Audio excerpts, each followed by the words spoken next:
السلام علیکم 29 فروری 2024 کی شام کو آپ یہ ویلاگ دیکھ رہے ہیں۔ آج کا دن بہت دلچسپ تھا کیونکہ قومی اسمبلی کے اجلاس میں جو مناظر دیکھنے کو ملے وہ یہ تھے۔ یہ اس شخص کی تصاویر ہیں جو ناقابل قبول کہلاتا ہے، یہ اس شخص کی تصاویر ہیں جو غدار اور باغی کہلاتا ہے، یہ وہ شخص ہے جس کا نام اور تصویر دکھانے پر پابندی لگی تھی اور اب تک لگی ہوئی ہے، کس نے لگائی کوئی نہیں جانتا۔ یہ وہ شخص ہے جس کو پچھلے 2 سے زائد سالوں میں توڑنے اور جھکانے کے لیے ہر حربہ استعمال کیا گیا، پارٹی ختم کی گئی، اہلیہ کے خلاف کیسز بنائے گئے، وہ بھی جیل میں ہیں، انتخابی نشان لے لیا گیا، امیدواروں کو گرفتار کیا گیا، پریس کانفرنسز کروائی گئیں، ان کے کاغذات نامزدگی تک چھینے گئے، جلسے اور کنونشن تک کی اجازت نہیں دی گئی، بدترین دھاندلی کر کے سیٹیں کم کی گئیں، لیکن اس کے باوجود آج یہ شخص جس کا نام عمران خان ہے، اس کی پارٹی بغیر انتخابی نشان کے پورے پاکستان کی سب سے بڑی اور مقبول سیاسی جماعت بن چکی ہے۔ کے پی میں حکومت اور وفاق میں مضبوط اپوزیشن کے ساتھ کھڑی، اور عمران خان ایک بار پھر سے پارلیمنٹ کے اندر موجود ہے۔ پاکستان کی تاریخ میں پہلی بار ایسا ہوا ہے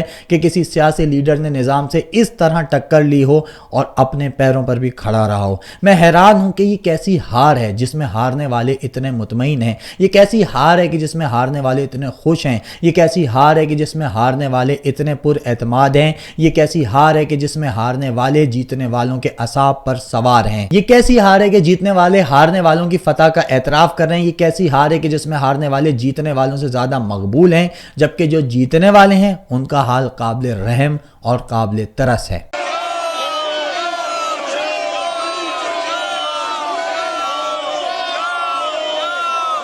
ہم یہ سنتے چلے آ رہے ہیں کہ جس کا جس فیلڈ میں جتنا زیادہ تجربہ ہوتا ہے اس کو اتنی ہی زیادہ عزت اور اہمیت دی جاتی ہے۔ جیسے کسی عالم نے 40 سال علم حاصل کرنے پر لگائے ہوں تو اس سے جو جونیئر ہوتے ہیں اس کی عزت کرتے ہیں۔ کسی مکینک نے 40 سال گاڑیاں ٹھیک کی ہوں تو جو نئے مکینک ہوتے ہیں اسے استاد کہتے ہیں۔ کسی پہلوان نے 40 سال کشتی کو دیے ہوں تو اس کے میدان میں آتے ہی اکھاڑے میں جتنے پہلوان ہوتے ہیں احتراماً کھڑے ہو جاتے ہیں یا اس کی خدمت گزاری کرنے لگتے ہیں۔ لیکن یہ پہلا شخص ہے کہ جس نے 40 سال سیاست کو دیے، عوام کو دیے، اور آج بھی نہ عزت کما سکا، نہ اہمیت اور نہ ہی اس کی کوئی حیثیت ہے، بلکہ وقت کے ساتھ ساتھ اس کی مقبولیت کم ہوتی چلی گئی، اور آج حال یہ ہے کہ نواز شریف عوام میں جانے کے قابل ہی نہیں رہا۔ ڈرائنگ روم کی سیاست اور ڈرائنگ روم کی حکومت تک آ چکا ہے۔ اس کی پارٹی کے بڑے بڑے رہنما بھی پارٹی سے دور ہو گئے، یہ دیکھ کر کہ جتنی ذلت نواز شریف کے حصے میں آ رہی ہے اتنی ہی اس کی پارٹی کے حصے میں بھی آ رہی ہے۔ 40 سال بعد ہونا تو یہ چاہیے تھا کہ نواز شریف اور اس کی سیاسی جماعت پاکستان میں سب سے زیادہ مقبول اور باعزت ہوتے، لیکن آج پاکستان کے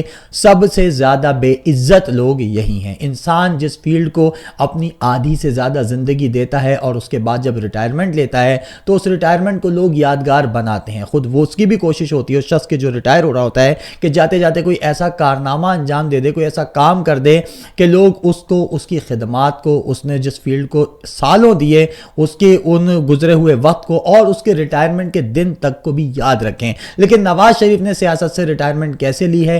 ایک 70 سالہ بزرگ خاتون کو جیل میں بند کروا کر الیکشن لڑا، اور اس 70 سالہ بزرگ خاتون نے جیل میں رہتے ہوئے بھی نواز شریف کو عبرتناک شکست دے دی، اور نواز شریف اس بزرگ خاتون کی فتح چھین کر جیتا اور سیاست سے ریٹائرمنٹ لے لی۔ جتنی ضلالت سے اس نے سیاست کا آغاز کیا تھا اس سے کہیں گنا زیادہ ضلالت سے اپنی سیاست کا اختتام کیا۔ اسی طرح کی سیاست کا آغاز نواز شریف کی بیٹی نے کیا ہے اور ان کا اختتام بھی اس سے کہیں زیادہ برا نظر آ رہا ہے۔ ویسے صحیح بتاؤں تو ان تمام افراد جو بھی شریف خاندان ہے، میں نون لیگ کی بات نہیں کر رہا، شریف خاندان کے تمام افراد کی سیاست کا اختتام ایک ساتھ ہوگا، اور ایسا ہوگا کہ پھر دوبارہ یہ لوگ اپنی جماعت میں بھی نظر نہیں آئیں گے، لیکن ابھی تھوڑا وقت ہے۔ خیر، اب بات کر لیتے ہیں صحافت پر۔ تو حامد میر صاحب کچھ کہہ رہے ہیں، پہلے وہ دیکھ لیتے ہیں۔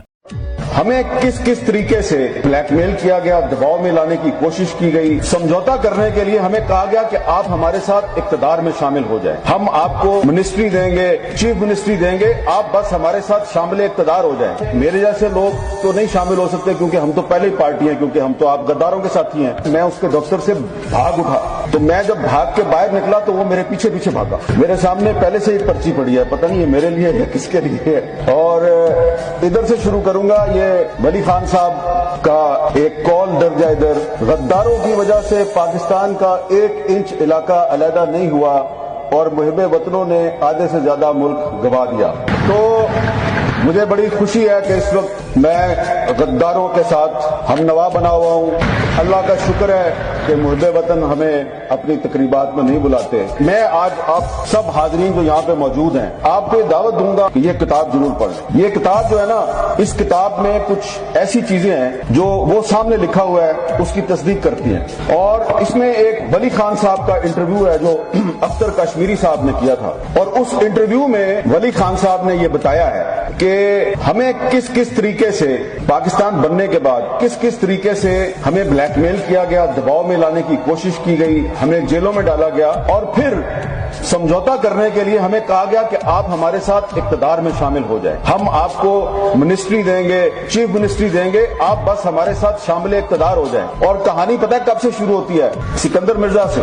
اور سکندر مرزا جو ہے اس نے ایک دفعہ ولی خان صاحب کہتے ہیں اپنے انٹرویو میں کہ مجھے اس نے کسی طریقے سے بڑی مشکل سے ملاقات پہ راضی کیا. میں ملاقات کرنے چلا گیا, میں نے کہا چلیں یہ ہمارے علاقے میں کبھی پولیٹیکل ایجنٹ رہا ہے, کمشنر بھی رہا ہے, تو مل لیتے ہیں. تو اس نے بڑی خوشامد کی اور کہا کہ آپ ہمارے ساتھ شامل اقتدار ہو جائیں. تو ولی خان صاحب نے اپنی جان چھڑائی. جب وہ جان چھوڑنے پہ آمادہ نہ ہوا, ولی خان صاحب کہتے ہیں میں اس کے دفتر سے بھاگ اٹھا, تو میں جب بھاگ کے باہر نکلا تو وہ میرے پیچھے پیچھے بھاگا. سکندر مرزا صدر پاکستان ولی خان صاحب کے پیچھے پیچھے بھاگا, تو ولی خان رکے, انہوں نے کہا خدا کا خوف کرو, تم صدر پاکستان ہو, میرے پیچھے بچوں کی طرح بھاگ رہے ہو, میں نے تمہاری حکومت میں. یہ حالات ہو چکے ہیں کہ اقتدار میں آنے والے لوگوں سے بھیک مانگ رہے ہیں کہ بس ہمارے خلاف نہ بولو, لے لو کرسی, چیف منسٹری, وزارت, لیکن ہمارے ساتھ شامل ہو جاؤ. اور یہاں پر حامد میر بھی لائق تحسین ہے کہ انہوں نے صاف انکار کرتے ہوئے غداروں کے ساتھ رہنے کا فیصلہ کیا, کیونکہ وہ جانتے ہیں کہ جس طرح سے یہ لوگ اقتدار میں آئے ہیں ان کے ساتھ اور ان کا ساتھ دینے والوں کے ساتھ ہونے کیا والا ہے. ابھی نام نہاد صحافی حسن ایوب عرف راوی پہنچ گیا تھا اسد طور کے حق میں جاری مظاہرے میں. اس کا کیا حال کیا اسی کی صحافتی برادری نے, ذرا وہ بھی سن لیں. دکھا اس لیے نہیں رہا کیونکہ کاپی رائٹ اسٹرائک نہ آ جائے, ویسے ہی چینل اتنا چلتا نہیں ہے, ابھی میری ویڈیوز وائرل ہوئی نہیں ہے, اور اگر اسٹرائک آ گئی تو اور مکمل طور پر ہی ختم ہو جائے گا. مگر آپ کو سننے میں بھی کافی مزہ آنے والا ہے, دیکھیے. جائیں ہمیں پتہ ہے جو آپ نے جو کچھ کیا نا, ایک لوگوں کے نہیں یار, یہ لوگ کدھر آ کے آزادی صحافت کا نعرہ لگاتے ہیں, یہ لوگ آزادی صحافت کا نعرہ لگائیں گے, یہ لوگ لگائیں گے, یہ خود جو ہے ان کے ٹاؤٹ بنے ہوئے ہیں, اور آج یہاں پر آ کر ہمیں سکھا رہے ہیں کہ آزادی صحافت کیا ہے. بس یار یہ لوگ لگائیں گے, یہ خود جو ہے ان کے ٹاؤٹ بنے ہوئے بدماش آتا ہے, سیاست نہ کریں, کدھر آ کے آزادی صحافت کا نعرہ لگاتے ہیں, یہ لوگ آزادی صحافت کا نعرہ لگائیں گے. بس ایسا کیا ہمیں پتہ ہے, بس چھوڑ دیں. راوی کی دوسروں کے لیے چین ہی چین لکھتے لکھتے خود کی کتے والی ہونا شروع ہو چکی ہے. جب راوی اسد طور کی گرفتاری کے خلاف صحافی برادری کے مظاہرے میں پہنچا تو صحافیوں نے راوی کو احتجاج سے یہ کہہ کر نکال دیا کہ آپ تو خود ان لوگوں کے ٹاؤٹ ہیں جنہوں نے اسد طور کو گرفتار کروایا ہے. تو راوی کو صحافت کی دنیا میں ضلالت کا اعلیٰ مقام بہت بہت مبارک ہو, وہ بھی اپنے ہی ساتھیوں کے ہاتھوں. پاکستان میں الیکشن تو بہت سارے ایسے ہوئے ہیں کہ جن میں دھاندلی ہوئی ہے, لیکن یہ الیکشن پہلا الیکشن ہے جس میں عوام نے نہ صرف بھرپور انداز میں ووٹ ڈالا اور ووٹ ڈالنے کے بعد اس ووٹ کی حفاظت کی, اور جب ان کے مینڈیٹ پر ڈاکہ ڈالا گیا تو ایسے مینڈیٹ چوروں کا بائیکاٹ کرنا اور انہیں رسوا کرنا بھی شروع کر دیا ہے, جس کی مثال پی ایس ایل میں دیکھنے کو ملی ہے. کراچی کا اسٹیڈیم ہے جو بالکل خالی پڑا ہے, جبکہ یہاں پی ایس ایل کا میچ جاری ہے.